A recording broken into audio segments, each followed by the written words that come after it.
एक और बड़ी खबर ओमिक्रॉन वेरिएंट पर भारत के लिए राहत की खबर है।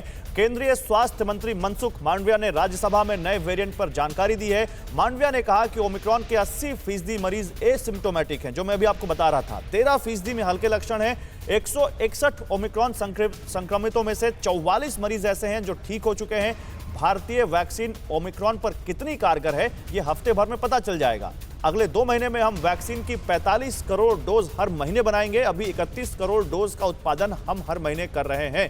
वाकई तो कुमार, जो आप कह रहे थे वही बात मंत्री जी ने राज्यसभा में भी कह दी। उन्होंने कहा कि वैक्सीन की उपलब्धता की कोई कमी नहीं है। 31 करोड़ डोज हम हर महीने बना रहे हैं। यही अगर कंज्यूम हो जाए तो शायद अगले 1-2 महीने में हमारे पूरे देश की आबादी को पूरी आबादी वैक्सीनेट हो जाए, जिनको जो इसके पात्र हैं। कुमार, ओमिक्रॉन के लिए क्या कोई अलग भी तैयारी है? क्या अस्पतालों को कोई निर्देश, राज्यों को कोई निर्देश की अलग कोई आइसोलेटेड वार्ड बनाइए, ओमिक्रॉन के पेशेंट को आम कोरोना के पेशेंट के साथ मत रखिए, ऐसा भी कुछ है क्या? देखिए, जब थर्ड वेव की बात चल रही थी उससे पहले ही अस्पतालों को नए सिरे से प्रिपरेशन करने के लिए कहा गया था, जिसमें ऑक्सीजन प्लांट लगाने से लेकर तमाम तरह की चीज़ें थी। जहाँ तक ओमिक्रॉन की बात है तो अभी फिलहाल की स्थिति ये है कि दिल्ली में लोकनायक एलएनजेपी अस्पताल को इसके लिए एक नोडल अस्पताल बनाया गया है कि जो भी मरीज अभी पॉजिटिव होकर आ रहे हैं उनका जीनोम सीक्वेंसिंग में अगर ओमिक्रॉन पाया जा रहा है तो उनको अलग रखा जाए। हालांकि सरकार के लिए राहत भरी खबर यही है कि ओमिक्रॉन के जितने भी मरीज आ रहे हैं वो बहुत ही माइल्ड सिम्टम के हैं और 42 मरीजों में कोई भी एक ऐसा मरीज नहीं हुआ जिसको कि आईसीयू तक ले जाने की जरूरत पड़ी। तो इससे अच्छी बात कुछ नहीं हो सकती है। शायद यही वजह है कि सरकार बार बार कह रही है कि जिन लोगों ने वैक्सीनेशन लिया है उनमें सीवियरिटी ना के बराबर है। हाँ, इन्फेक्शन होकर वो निकल जा रहा है।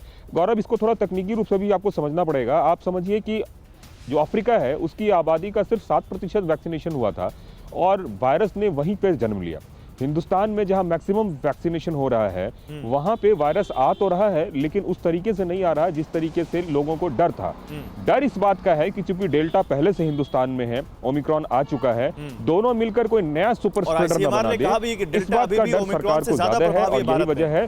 तो आप डेल्टा को भूल मत जाइए, ये कहा है आईसीएमआर ने कि डेल्टा अभी भी भारत में है और ज्यादा प्रभावी है। आप सही बात कह रहे हैं कि अभी इस बारे में हम लोगों को थोड़ा अलर्ट रहने की जरूरत है कि दोनों मिल गए तो उसका क्या होगा।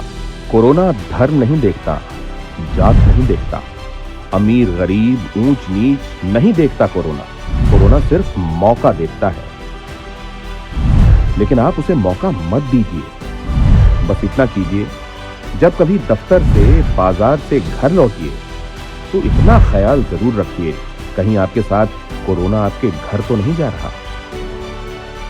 भूलिए मत, कोरोना अभी जिंदा है। अड़ी सोमवार से शुक्रवार शाम 6 बजे सिर्फ TV9 भारतवर्ष पर।